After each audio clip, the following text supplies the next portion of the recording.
Bună ziua! Vă prezint prognoza meteo pentru regiunile din România cele mai afectate de schimbări ale vremii.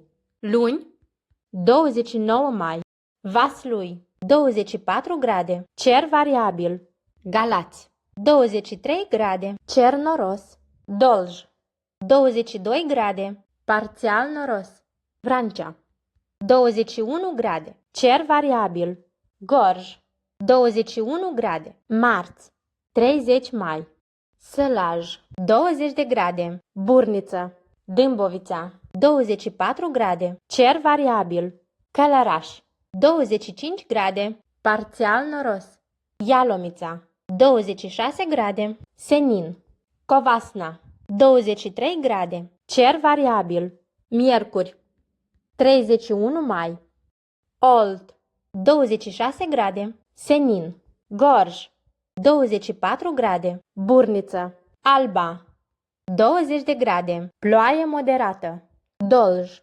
26 grade, Burniță, Covasna, 20 de grade, cer noros.